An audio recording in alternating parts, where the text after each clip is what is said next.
Good morning, everyone. I am Ruby Crystal Gilgil Inserta, and for today, I will discuss the chapter 17, spilling over water pollution. So we are already familiar what is water pollution. So water pollution, the result of adding anything to water that diminishes its quality. So these are kanang mga things or mga substances that we add sa water nga like guba siya sa kinabitang purity or sa nature sa water. So there are different forms of water pollutants. So we have the solid waste. This consists of physical object or trash that human dispose in the water. So solid waste, we are very familiar of this.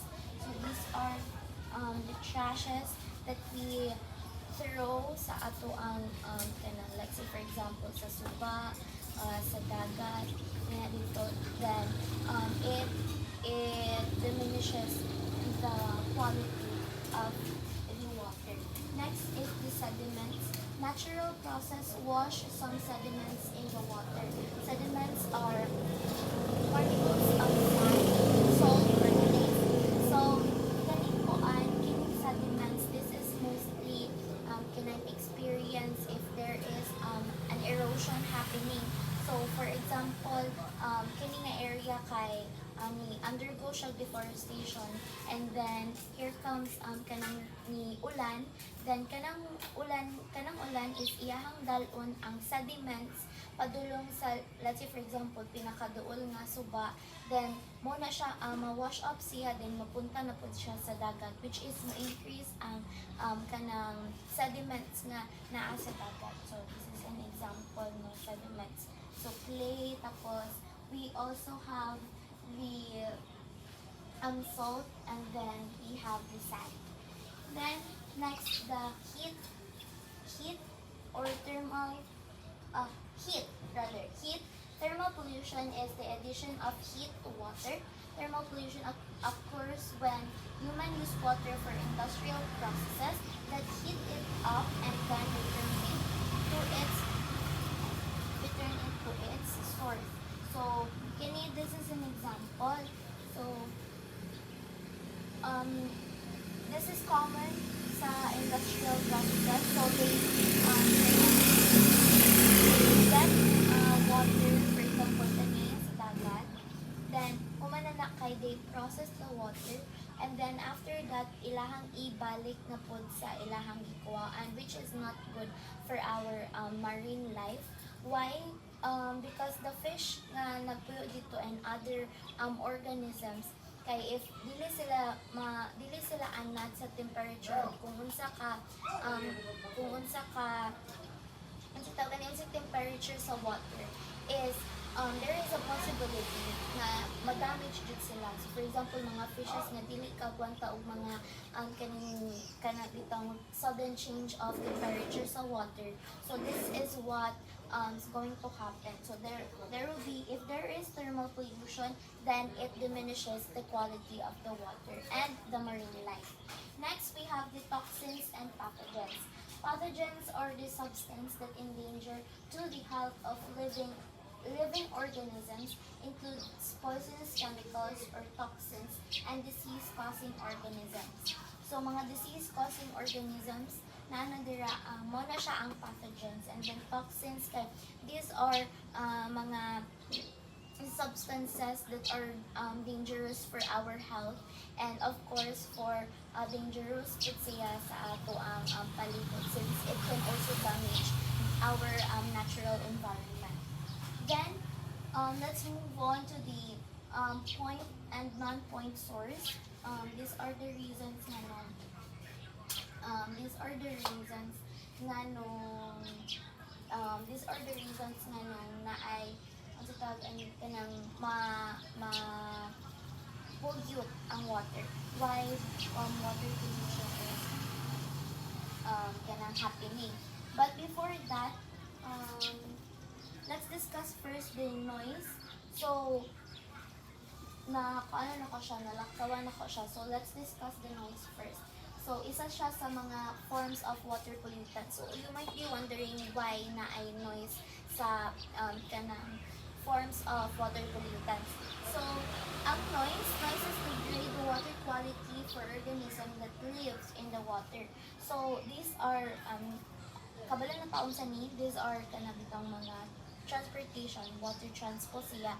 So, kini siya, it damages, it causes water pollution, mainly because of kaning sa ilahabitang, let's say for example, sa ilahang tingog. So, it gives confusion po sa mga animals living in the water. Let's say for example, kanang sa barko nga ilahang tingog. So, ang mode of communication biya sa mga animals below, especially whales, is katong ilang tingog na mura pug similar sa tingog sa boat. So it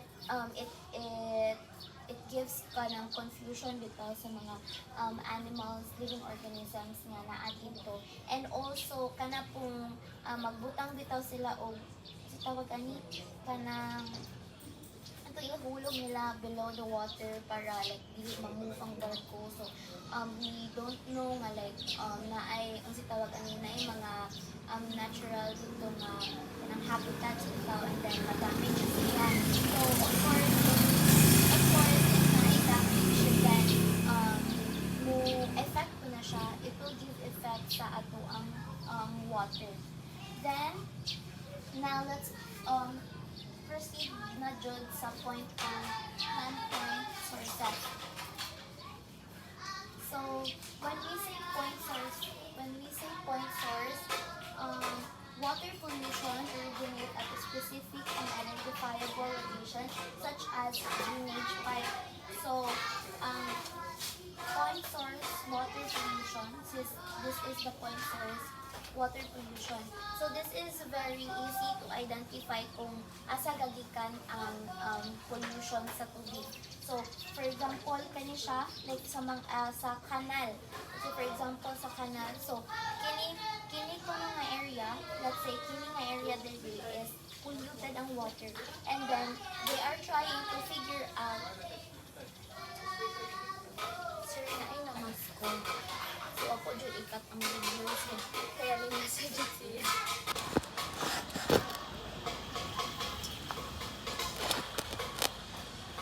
So sorry dyan sir. Kanilayo lang mga namas ko. So let's continue. So again, the sources of water pollution. So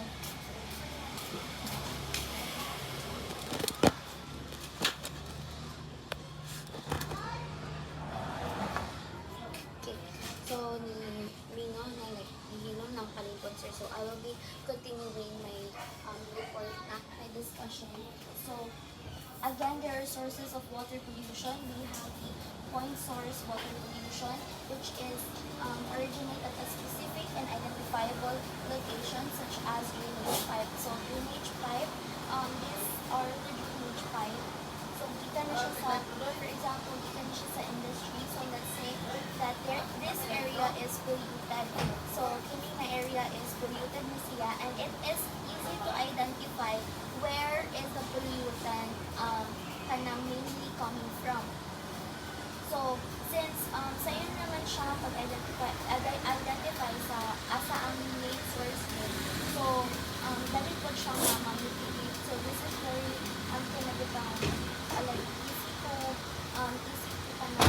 give the mitigation para malasan ang water pollution. Then, next we have the non-point source water pollution.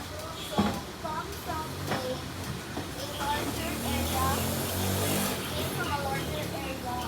of polluted circulation of no specific origination point. So, walay specific origination point. So, that means na mas easily identify where or pollutants are really coming from, since it came from different areas in the world. So, here it can come sa forestry. So, why forestry? Like, if the higher deforestation dito, so erosion, so maanod ang mga sediments padulong sa lake.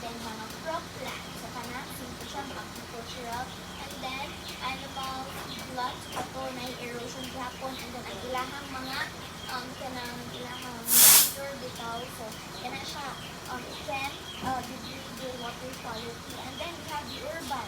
So mga kuan dira like mga pipes dira mga drainage ito siya paduluntanan.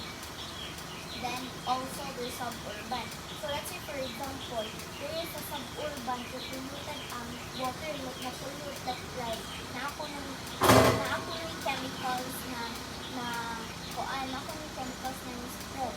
So here kita og identify kung asa jud ang point sa kuan sa polluted water or source jud siya sa tawag ani source jud siya sa water pollution. So, mag-usap sila at identify kung asa dagit.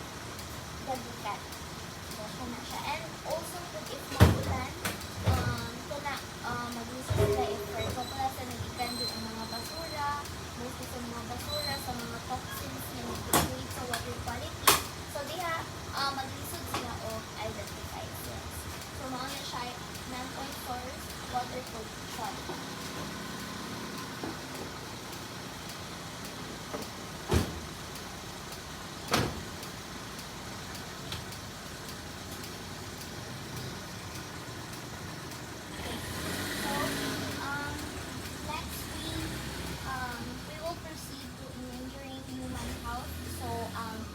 We all know that we need water good sa atong life. So, isa na siya sa nag-sustain sa atong body para mo function pa maayo so that we can function well sa atong everyday life. So, water is very important and it is essential for our health. So, unsa na lang ang mahitabo if our water is polluted, contaminated, and wala na dili ma-mitigate ni siya nga issue. So, it can affect our health. So, organisms that cause disease are called pathogens. So, these are bacteria, no, that is, kinang lisod siya ma-detect bitaw, like, lisod siya ma-detect the bacteria if it is present sa water. So, that is pathogens. Pathogens includes bacteria, viruses, and plant organisms that infect humans and cause illnesses. So dili lang jud siya kanang mga ang sakit bitaw na can be mitigated immediately. No, it can have long-term effect on our health when we consume contaminated or polluted water. So we have the common illness by pathogens. So first we have the typhoid. So typhoid, ang ilahang sakit ani is typhoid fever, which is kanang higher siya, ay like taas kay siya nga paghilanat sa tawo, and kanang iyaha i-damage jud ang immune system. So magluya jud ka ani since ang immune nila taas jud kayo, and you might be wondering why, but ang pinaka simple reason or kanang mas ay kanang bitong identify ay kanang dili dayon madali nga simple reason but dili dali ma-identify is because of the water. Kay makainom naman kung hilanat ready tungod sa kakapoy na wala ka kabalo, makainom na dahil ikaw contaminated water or polluted water. That's why you have typhoid fever. So mo siya ang typhoid fever, salmonella bacteria. So mo siya ang bacteria nga nag-cause of typhoid. Salmonella bacteria. Then next we have the cholera. So it targets your stomach. So magsakit ang imuhang tiyan because kinalagi nakainom ka og dirty na water. So there na siya. And then next we have the dysentery. So kining dysentery kay sa stomach gihapon ni siya, but there are kanang daghan na symptoms bitaw. So it you can have cramps, anemia, and mao ni siya ang mahitabo sa imuhang colon if you have dysentery, if you ingested kanang contaminated and polluted water sa imuhang tiyan. So this will happen, no, dili siya clear, like na ay mga white spots dira. Then that is caused by the pathogens and the bacteria na nisulod sa imuhang ang tiyan because of kanang consuming contaminated water. Then next we have polio. So you might be wondering why polio is present here sa illnesses caused by pathogens, no? Polio, so ang gitarget ani niya kay ang nerve cells sa ato ang spinal cord. That's why maglisod og function ang of course ang body sa tawo. So madamage ang atong spinal cord. Of course, there are a lot of muscles gina sa atong spinal cord that is controlling our body. So, that's the reason why maglisod ta og lihok. So, makuha niyo siya by kanang consuming contaminated or polluted water, and also if kanang pwede mo gud ma-inborn ang polio. So, ang kanang maybe ang mama kay nagkainom siya og water nga contaminated, so it can affect the development of the child sa womb, and then that will cause ani nga illness. So sa yang target is the muscles nato. It's para maglisod pa og function. Then next we have the hepatitis. Ang hepatitis is I think we are very familiar of this hepatitis kay sa ato ana sila nga liver. So kana siya those illnesses, no, kay those are the illnesses, some of the illnesses that we can get when we consume contaminated water. Next we have the sewage treatment, reduces the occurrence of water related illnesses. So there's a lot of process that is happening that will happen when we clean, or when we process water nga ginainom sa ato atin. There is a process man jud. Dili man jud na siya directly. For example, sa rivers we have the dams. We have the dams or the kanang dams. So mag-create man na sila jud og lake for kanang water supply, di ba? So it is not directly jud released sa kuan sa atoa. So if release na sila ana, there are processes pa nga i-undergo ang water para ang water is safe to drink siya. So these are example. So bar screening, dira na mo asulod na tong water nga katong gikan lagi sa like for example sa river, and then mo undergo siya og grit removal, and then primary clarifier. So iyahang ilahi na tong soil or other mga sediments nga naa sa water, and then aeration. So nadira na ay mga areas din nga i-truly process din ang water. And then mo siya sa secondary clarifier, which is kinapatuyok jud ang water ani nga part. And then we have the chlorination. That is why we can observe kanang early in the morning magputi ang atong water. So pasabutan na gikan na siya nga limpyuhan. Na ay mahitabo nga chlorination ani nga part. And then hangtod supply na siya, and then balik na po siya release sa atong rivers or lakes.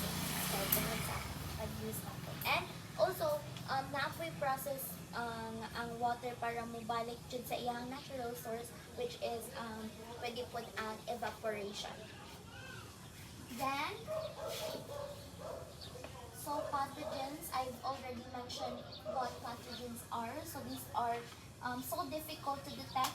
Scientists look for an indicator such as traces of fecal coliform bacteria instead. So if ang coliform bacteria, that is very a common bacteria that can contaminate the water. So if they can see kanang if they can see coliform bacteria, so scientists will immediately conduct a research, no, to test the water. Kay of course coliform bacteria is very dangerous for our health, and it can cause illnesses, like serious illnesses. Then fecal coliform bacteria such as Escherichia coli or E. coli are common and usually harmless type of bacteria found in human intestines. So next we have the chemical pollutants. So the chemical pollutants will be thoroughly discussed by Ms. Cabristante later on. But chemical pollutants, these pollutants include man-made organic compounds used in pesticides, drugs, plastics, etc. So the chemical pollutants, no, I've already mentioned the different types of pollutants. So chemical, from the word chemical, these are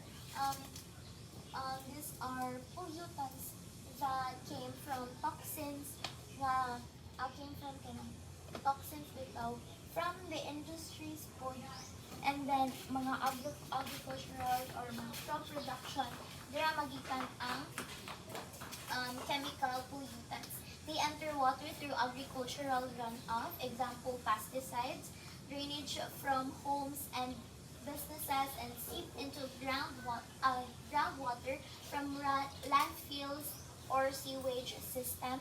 So kato kung gipakita sa inyo mga kaganina no mga sewage system there gagikan ang chemical pollutants since kay daghan magud kaayo and daghan magud kaayo if for example sewage system daghan kini gigikanan ang daghan biyang maanod ana nga mga different pollutants so very prone to chemicals which is samot na if magsample sila tanan and then matungan og ka-release sa water so it will really degrade the quality of our water. Once these pollutants contaminate groundwater, they are difficult to remove, posing risk to freshwater drinking supply.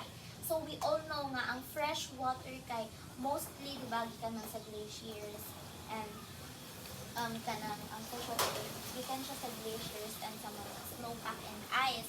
But kung ato hunahon here in the Philippines wala tayong ana. So dali jud ma-pollute ang atong water. Why? Kay ang atong groundwater, no, diba? Naama na siya sa ilalim. If ang atoang groundwater kay hugaw and that supplies man jud sa atoang tubig jud atoang tubig nga ginaimi, then if makontaminate siya, it can cause health illnesses sa atoa. Since maurong jud ang source of water ang groundwater. Then, even in small amounts, chemical pollutants can be harmful, especially when some compounds mimic humans' hormones known as environmental estrogen and or endocrine disruptors. So, there are chemicals, no, that mimics our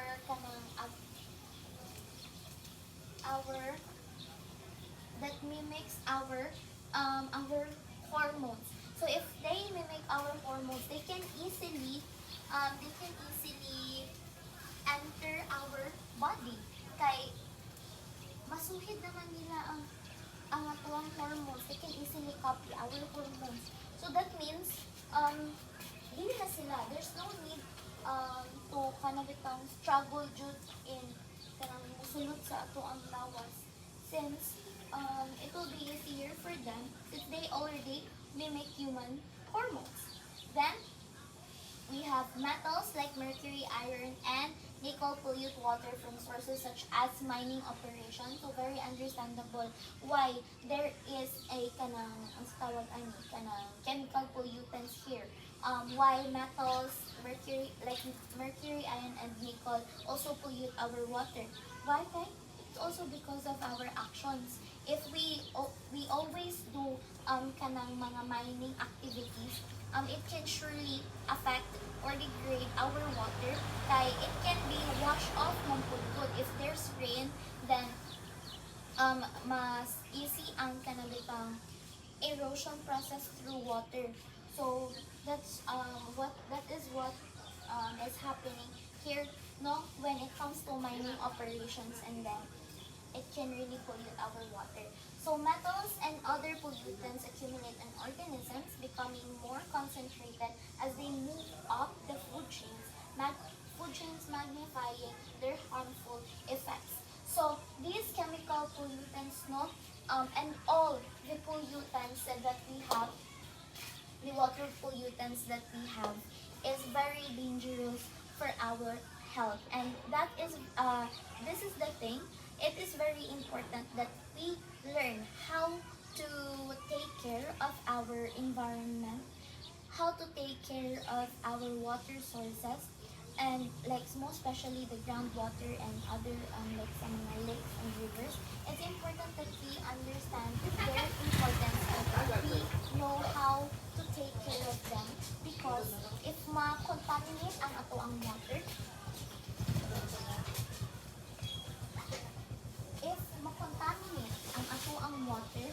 then kita rabod ang alaot. So, both sa pasabot ana kung unsa nga to ang ginabuhat sa ato ang palibot is mubalik lang gihapon siya nato and dubli pa na siya. Why? Because it can cause health illnesses and of course kita ra pud ang maglisod because we didn't take care of our environment and it can affect us not just in our health but also sa ato ang living. We should always know that water is very important in our health, our body, and our environment because it helps us in a lot of ways. So, I hope no in this lesson in chapter 17 we learn how to take care of our water sources and how to make our environment clean and safe for everyone. So for our next reporter, it is Miss Tabristante to continue, not to give the continuation of chapter 17. Thank you so much everyone for listening. I am Roby Crystal DLQ and Inserta from the Bachelor of Early Childhood Education. Good day, everyone. So, since Miss Inuserta is already done discussing about water pollution and its sources, now I will be discussing how water pollution disrupts ecosystem. But before we will start with our discussion, let me ask you this question.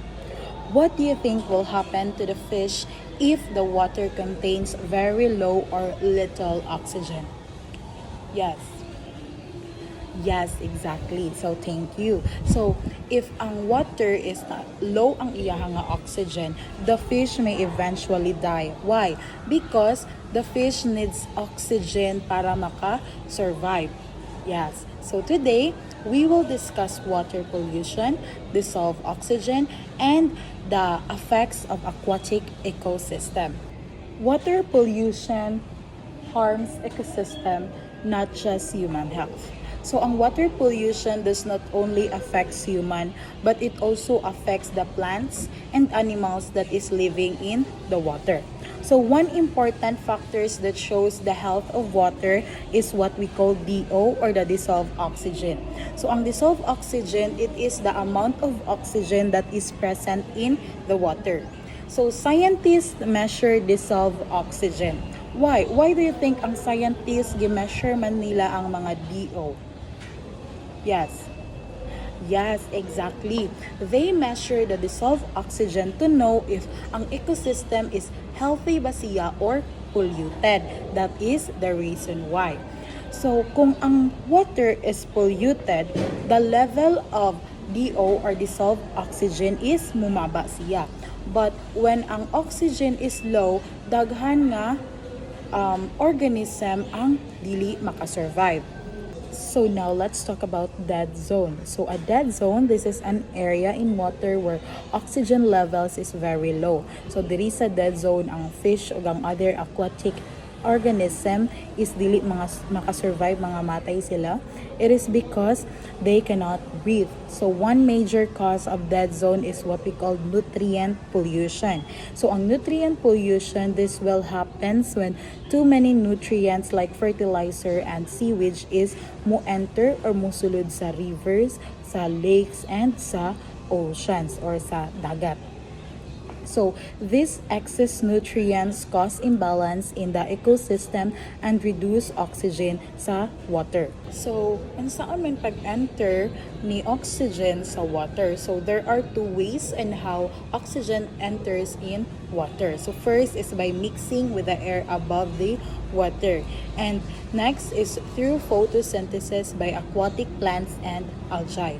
So that's why when pollutants such as sewage enters a river, they cause changes as the water flows downstream. So ang mga changes maka-create siya og different zone in an aquatic ecosystem. And there are 5 zones nga na create ni aquatic ecosystem. So first is clean zone. So from the word clean, so ang water is clean and ang oxygen is high. Next is decomposition zone. So decomposition zone, this is the bacteria where the bacteria breaks down waste and oxygen starts to decrease. Next is dead zone. So dead zone is ang oxygen diri is very low and most organism cannot survive. Next is recovery zone. Recovery zone, this is the oxygen is mag-slowly na siya nga magka-increase. And lastly is return to clean. Ang diri sa return to clean is ang ecosystem becomes healthy again. Mabalik na siya sa normal or ma-healthy na og balik ang ecosystem. So next, we will be discussing the nutrient levels in bodies of water.